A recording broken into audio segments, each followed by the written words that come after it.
પ્રકરણ 1ના સ્વાધ્યાયના દાખલાઓ। વિદ્યાર્થી મિત્રો, અગાઉ આપણે સ્વાધ્યાયના 13 દાખલાઓ સુધીનો અભ્યાસ કર્યો। આ લેક્ચરમાં આપણે શરૂ કરીશું દાખલા નંબર 14 થી। તો દાખલા નંબર 14 નો પ્રશ્ન આ પ્રમાણે છે। અહીં આપણને બે પ્લેટો વચ્ચે વિદ્યુત ભાર ગતિ કરતા દર્શાવેલા છે। આ બંને પ્લેટો વીજભારિત છે, મતલબ કે અંદર વિદ્યુત ક્ષેત્ર છે। આ વિદ્યુત ક્ષેત્રમાં બે વીજભારો ગતિ કરે છે અને ત્રીજો વીજભાર પણ ગતિ કરે છે। આ વીજભારોના પ્રકાર નક્કી કરવાના છે, કયો વીજભાર ધન છે અને કયો ઋણ છે। ઓકે, અહીં આપણને યામ પદ્ધતિ પણ આપેલી છે। આ એક્સ દિશા છે અને આ વાય દિશા છે। બીજો પ્રશ્ન એવો છે વિદ્યાર્થી મિત્રો કે કયા વિદ્યુતભાર માટે Q/M ગુણોત્તર વધારે થશે। ઓકે, તો જોઈએ। સૌપ્રથમ તો આકૃતિ પરથી કહી શકાય મુજબ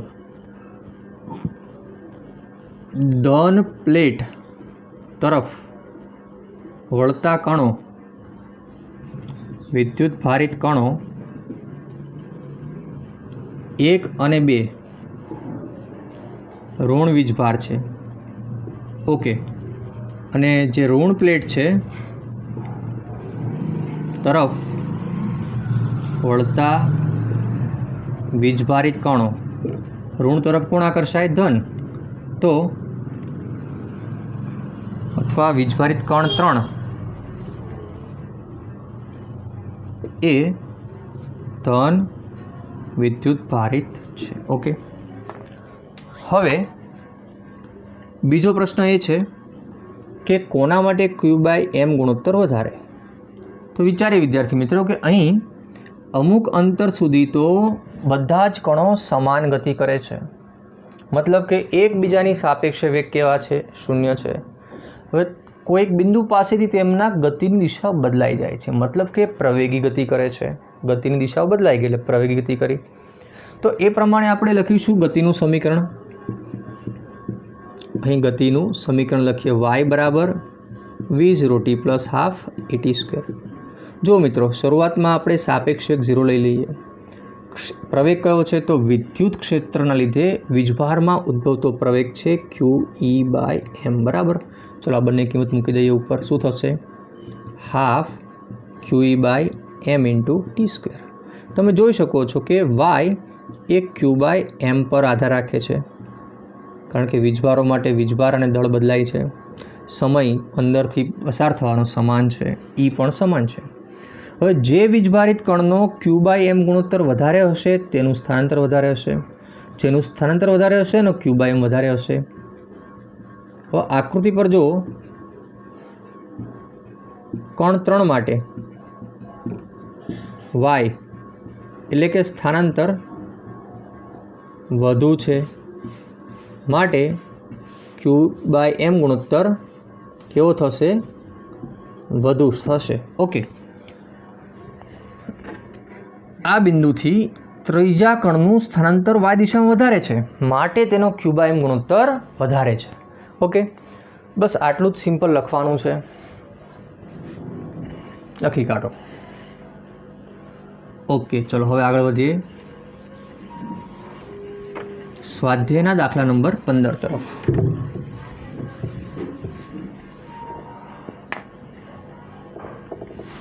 15મા દાખલાનો પ્રશ્ન આ પ્રમાણે છે કે એક સમાન વિદ્યુત ક્ષેત્ર E બરાબર 3×10³ ન્યૂટન પર કુલમ્બનો વિચાર કરો। YZ સમતલને સમાંતરે છે, જેનું સમતલ હોય YZ સમતલને સમાંતરે જેનું સમતલ હોય તેવા 10 સેમીની બાજુવાળા ચોરસમાંથી આ ક્ષેત્રનું ફ્લક્સ કેટલું હશે? બીજો ભાગ છે કે વિદ્યુત ક્ષેત્ર ચોરસના સમતલ સાથે અથવા તો સમતલને દોરેલા લંબ સાથે 60નો ખૂણો બનાવે તો ફ્લક્સ શોધો। તો વિદ્યાર્થી મિત્રો, અહીં આપણે પહેલાં તો વિગત લખી કાઢીએ। 15મા દાખલામાં ચોરસની બાજુ આપણને આપેલી છે 10 સેમી બરાબર, એટલે ક્ષેત્રફળ શું થશે? L² 100 સેમી², એટલે કે 100 10⁻⁴ મીટર²। વિદ્યુત ક્ષેત્ર આપણને આપેલું છે 3 10⁻³ I કેપ ન્યૂટન પર કુલમ્બ। અહીં ક્ષેત્ર એક્સ દિશામાં છે. હવે વાત કરીએ પૃષ્ઠની. તો અહીં જે પૃષ્ઠ આપેલું છે YZ સમતલમાં છે. વિચારો કેવું હોઈ શકે? અહીંયા એક્સ અક્ષ આવે, અહીંયા વાય અક્ષ બતાવીએ અને અહીંયા ઝેડ અક્ષ. તો વાય અને ઝેડ અક્ષથી જે સમતલ બને એને આપણે શું કહીશું? YZ સમતલ કહીએ. ઓકે. હવે જો YZ સમતલ એનો પૃષ્ઠ સદિશ કયો હોય? સમતલે લંબ હશે, જે છે ડેલ્ટા એસ. અને ક્ષેત્ર આપણું ક્યાં છે? એક્સ દિશામાં છે. તો ક્ષેત્ર પણ એક્સ દિશામાં દોર્યું. મતલબ કે આ બંને વચ્ચેનો ખૂણો કેવો છે? 0 છે. ઓકે. તો આપણે લખી શકીએ સૂત્ર ફ્લક્સ બરાબર E dot delta S. Okay. શું લખાય? E delta S cos theta. જો બંને સમાંતર છે ને તો સમાંતરમાં ખૂણો કેવો થાય? 0 થાય. ઓકે. અહીં તમારે દર્શાવવું પડે કે E અને ડેલ્ટા એસ સમાંતર છે. ઓકે. ચલો હવે Eની વેલ્યુ કેટલી છે? Eની વેલ્યુ 3 10 ની 3 ઘાત. ડેલ્ટા એસ કેટલો છે? ડેલ્ટા એસ છે 100 10 ની -4 ઘાત. અને cos 0 1 થાય, લખવાની જરૂર નથી. ચલો ગણતરી કરીએ. અહીંયા 100 અને આ 3 એટલે 10 ની 5 ઘાત થઈ. એમાંથી 4 માઇનસ કરો, 1 ઘાત વધી. જવાબ આવશે 30 ન્યૂટન મીટર સ્ક્વેર પર કુલમ. બસ આટલું જ હતું. ઓકે. હવે જોઈએ ભાગ બી. ભાગ બીમાં એવું કહ્યું છે કે હવે વિદ્યુત ક્ષેત્ર 60નો ખૂણો બનાવે છે. ટૂંકમાં આ પ્રમાણે આપણું સમતલ હતું, બરાબર ને? ઓકે. આ કયો અક્ષ હતો ભાઈ? Z. આ કયો હતો? Y. અને આ કયો હતો? X. હવે આ ક્ષેત્ર સમતલ તો આ રહ્યું, ક્ષેત્ર સદિશ તો આ છે, પણ ક્ષેત્ર કેટલો ખૂણો બનાવે? અહીંયા 60 ડિગ્રી. તો શું થાય? તો ફ્લક્સ આ પ્રમાણે મળે, E delta S cos theta. ચલો Eની વેલ્યુ કેટલી છે? Eની વેલ્યુ છે 3 10 ની 3 ઘાત. ડેલ્ટા એસ કેટલા છે? 100 10 ની -4 ઘાત. અને કોસ 60. ચલો કોસ 60 કેટલા થશે? 1/2. અહીંયા જુઓ 10 ની 3 ઘાત અને 2 ઘાત 5 ઘાત. 5 માંથી 4 જાય તો 1 ઘાત વધે, તો આપણી પાસે વધશે 30. 15 ગુણ્યા 2 કરો તો 30 થાય. તો જવાબ આવશે 15 ન્યૂટન મીટર સ્ક્વેર પર કુલમ. તો આ પ્રમાણે આપણે જ્યારે E અને ડેલ્ટા એસ વચ્ચેનો ખૂણો 60 ડિગ્રી હોય ત્યારે પણ ફ્લક્સ શોધી શકીએ છીએ. ઓકે છે ને સરળ? સારું, ચલો લખી કાઢો.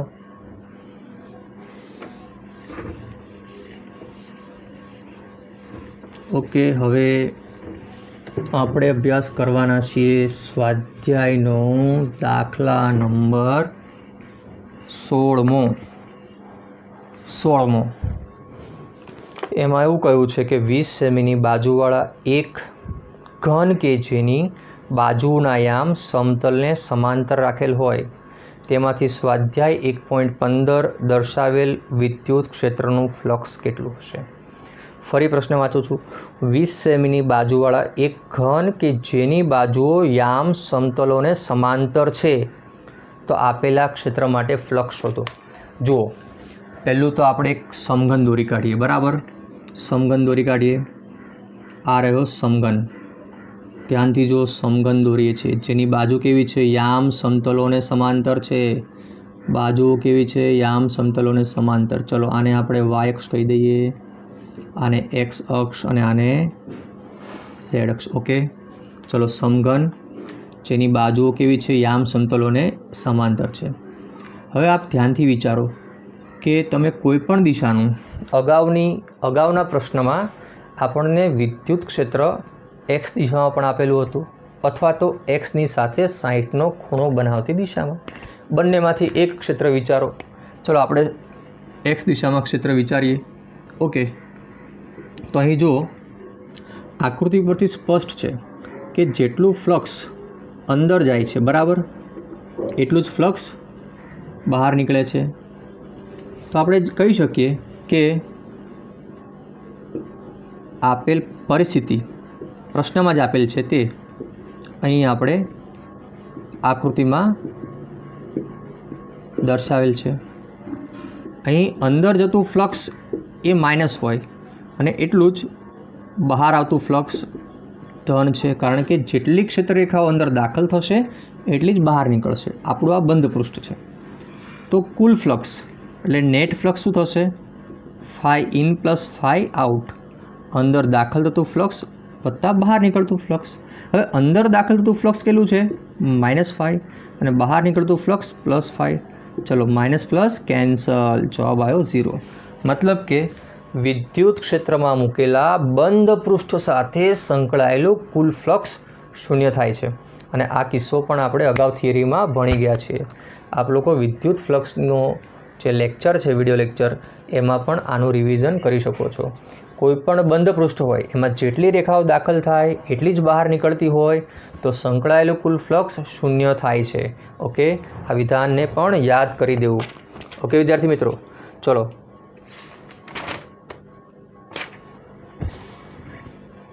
લખી કાઢો.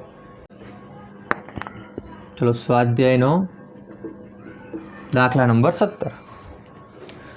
17માં દાખલાનો પ્રશ્ન આ પ્રમાણે છે: બ્લેક બોક્સની સપાટી આગળના વિદ્યુત ક્ષેત્રની કાળજીપૂર્વક માપણી દર્શાવે છે કે બોક્સની સપાટીમાંથી બહારની તરફ કુલ ફ્લક્સ 8×10³ ન્યૂટન મીટર સ્ક્વેર પર કુલમ છે. બહારની તરફ ફ્લક્સ કેટલું આપ્યું છે વિદ્યાર્થી મિત્રો? તો ફ્લક્સ તમને આપ્યું છે બહારની તરફ 8.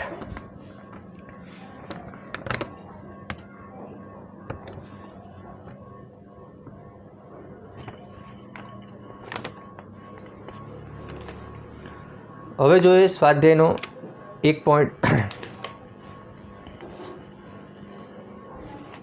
ઓકે, હવે જોઈએ સ્વાધ્યાયનો 17મો દાખલો. એક બ્લેક બોક્સની સપાટી આગળના વિદ્યુત ક્ષેત્રની કાળજીપૂર્વકની માપણી દર્શાવે છે કે બોક્સની સપાટીમાંથી બહાર તરફ આવતું ફ્લક્સ 8×10³ ન્યૂટન મીટર સ્ક્વેર પર કુલમ છે. બોક્સની અંદરનો વિદ્યુતભાર શોધો. જો બોક્સની સપાટીમાંથી બહાર નીકળતું ફ્લક્સ શૂન્ય હોય તો તમે એવું નિષ્કર્ષ તારવી શક્યા કે બોક્સમાં કોઈ વીજભાર નથી. આવું હોય તો કેમ? ન હોય તો પણ કેમ, એ સમજાવો. તો મિત્રો અહીં ફ્લક્સ આપેલું છે 8×10³ ન્યૂટન મીટર સ્ક્વેર પર કુલમ. પહેલો પ્રશ્ન છે કે આ ફ્લક્સ બહાર તરફ આવે છે તો આપણે વીજભાર શોધવો છે. તો ગાઉસના નિયમ પ્રમાણે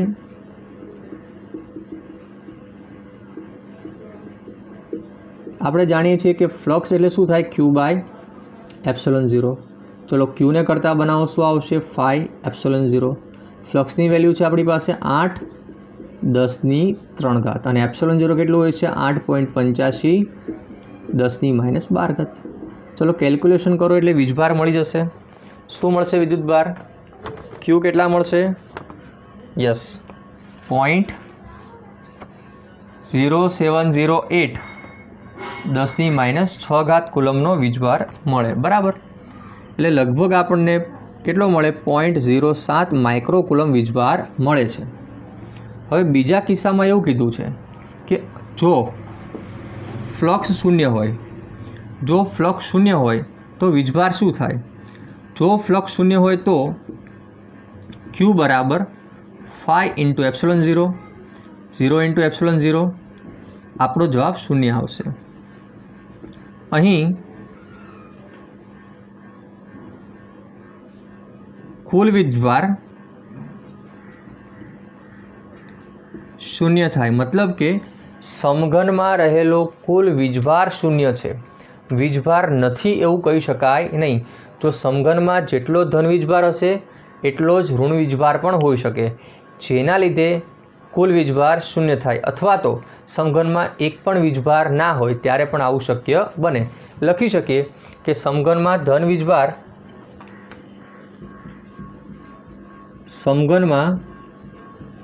અને ઋણ વીજભાર સમાન સંખ્યામાં હોઈ શકે, એ પણ એક કારણ છે. કાં તો સમઘનમાં કુલ વીજભાર શૂન્ય થાય તો પણ આપણને ફ્લક્સ કેવું મળશે? શૂન્ય મળશે. ઓકે, ખ્યાલ આવી ગયો ને મિત્રો? સારું, ચલો હવે જોઈએ સ્વાધ્યાયનો 18મો દાખલો.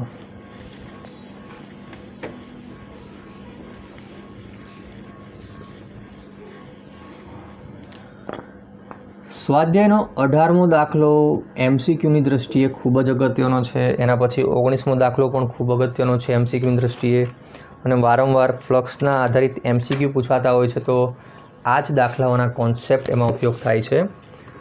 આકૃતિમાં દર્શાવ્યા મુજબ 10 સેમી બાજુવાળા એક ચોરસના કેન્દ્રથી બરાબર ઉપર 5 સેમી અંતરે 10 માઇક્રોકુલમ બિંદુવત વીજભાર રહેલો છે. ચોરસમાંથી વિદ્યુત ફ્લક્સનું મૂલ્ય કેટલું હશે? આ આપણે શોધવાનું છે. ઓકે, તો જો વિદ્યાર્થી મિત્રો, અહીં આપણને વિદ્યુતભાર આપેલો છે, બાજુ આપી છે અને અંતર આપ્યું છે. આ પ્રકારનું ચોરસ છે. આ પ્રકારનું આપણે એક ચોરસ વિચારી શકીએ.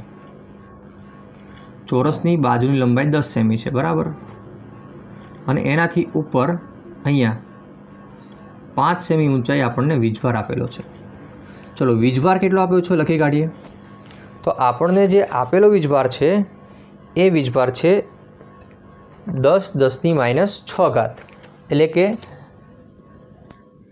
10 માઇક્રોકુલમ. કેટલો છે? 10 માઇક્રોકુલમ, 10⁻⁶ કુલમ, બરાબર. હવે આપણે આ પૃષ્ઠ સાથે સંકળાયેલું ફ્લક્સ શોધવું છે. તો એક સિમ્પલ મેથડ છે. આપણે ફ્લક્સ માટે ગાઉસનો નિયમ વાપરીએ છીએ, Q/ε0, પરંતુ આ નિયમ વાપરવા માટે આપણે બંધ પૃષ્ઠ જોઈએ. તો એક કાલ્પનિક બંધ પૃષ્ઠ ધારો કે જેની બાજુ ચોરસ હોય, તો ચોરસ બાજુવાળું પૃષ્ઠ કયું થાય? ચોરસ બાજુવાળું પૃષ્ઠ સમઘન થાય. તો ચલો એક સમઘન વિચારી લઈએ. ઓકે, ચલો સમઘન વિચારી લીધું. જુઓ, આપ જોઈ શકો છો કે આ થઈ ગયું સમઘન. ઓકે, હવે આ જે પૃષ્ઠ છે એ જ પૃષ્ઠ આ આપણું ધારી લઈએ, 10 સેમી બાજુવાળું, અને આ 10 સેમી બાજુવાળું. ઊંચાઈ પણ કેટલી છે ચોરસની? 10 સેમી છે. હવે આપણો વીજભાર ક્યાં છે? સપાટીથી ઉપર 5 સેમીએ છે. મતલબ કે વીજભાર ક્યાં છે? સમઘનના કેન્દ્રમાં છે. વીજભાર ક્યાં છે મિત્રો? વીજભાર છે સમઘનના કેન્દ્રમાં, બરાબર. તો હું લખીશ કે 6 બાજુવાળા સમઘનના બંધ પૃષ્ઠ સાથે સંકળાયેલ વિદ્યુત ફ્લક્સ શું થાય? તો એ ફ્લક્સ થશે φ, Q/ε0. આના માટે તો હવે આપણે 6 બાજુ સાથે સંકળાયેલું ફ્લક્સ નથી શોધવાનું, આપણે તો માત્ર એક બાજુ સાથે. તો લખીશ એક બાજુવાળા, એક બાજુ અથવા તો પૃષ્ઠ સાથે સંકળાયેલ વિદ્યુત ફ્લક્સ. તો વિદ્યાર્થી મિત્રો, એ થશે Q/6ε0, બરાબર ને? ફરી વાર જોઈ લો કઈ રીતે આવ્યું. ભાઈ 6 બાજુ હોય તો ફ્લક્સ શું આવે? φ. એક બાજુવાળા સાથે ફ્લક્સ શું આવે? φ' આવે. તો ચોકડી ગુણાકાર કરો. φ' શું થાય બેટા? φ/6. પણ φ શું હતું આપણું? Q/ε0. તો Q/6ε0 આવે. ઓકે, તો આ પ્રમાણે આપણે અહીં લખી શકીએ. ચલો, Qની કિંમત કેટલી છે? તો Qની કિંમત છે આપણી પાસે 10⁻⁶, એટલે 6 માઇક્રોકુલમ. અહીંયા 6 લખીશું. 1.6 10⁻⁹. આપો સાદુરૂપ. ચલો કેલ્ક્યુલેટરથી સાદુરૂપ આપો, કેલ્ક્યુલેશન કરો. કેટલું આવે છે? 0.1832 10⁻, +6 આવશે. ચલો 1.8 કરીએ તો 10⁵ ન્યૂટન મીટર સ્ક્વેર પર કુલમ. આટલું ફ્લક્સ આપણને મળે. ઓકે, તો આ દાખલામાં આટલું જ આપણે યાદ રાખવાનું છે. વિદ્યાર્થી મિત્રો, અહીં અમુક વસ્તુ નોંધવા જેવી છે. જેમ કે યાદ રાખજો કે આખું જે સમઘન પૃષ્ઠ છે એક્સ્ટ્રા, દાખલો અહીંયા પતી ગયો. જો ધારો કે સમઘન હોય તો સમઘન એટલે કે 6 બાજુ, 6 બાજુ સાથે સંકળાયેલું ફ્લક્સ કેટલું? Q/ε0. હવે ધારો કે તમને કીધું કે એક બાજુ સાથે સંકળાયેલું ફ્લક્સ કેટલું? તો 6 બાજુ સાથે સંકળાયેલું ફ્લક્સ Q/ε0 હોય તો એક બાજુ સાથે સંકળાયેલું ફ્લક્સ આનો છઠ્ઠા ભાગનું થાય. ચલો, φ1 મતલબ કે એક બાજુવાળું ફ્લક્સ Q/6ε0. પરીક્ષામાં કદાચ એવો પ્રશ્ન પૂછે કે 2 બાજુ સાથે સંકળાયેલ ફ્લક્સ કેટલું? તો તમે કહી શકશો કે એક બાજુ સાથે જે ફ્લક્સ સંકળાતું હોય એનાથી ડબલ હોય. તો શું થાય? 2 ઇન્ટુ Q/6ε0 શું આવે? Q/3ε0. ઓકે, આ જ રીતે તમે 3 બાજુ સાથે સંકળાયેલું ફ્લક્સ શોધી શકો ને. હા, શું કરાય બોલો? ઓકે, એક બાજુમાં જે ફ્લક્સ મળ્યું એને 3 સાથે ગુણી કાઢો. ચલો આને 3 સાથે ગુણો, શું મળશે? Q/2ε0. આ જ રીતે તમે 4 બાજુ સાથે 5 બાજુ સાથે સંકળાયેલું ફ્લક્સ પણ જાતે શોધી શકો છો. ઓકે, તમારી નોટ્સમાં આ બંને જવાબ તમારે લખવાના છે. ક્લિયર? ચલો આગળ વધીએ.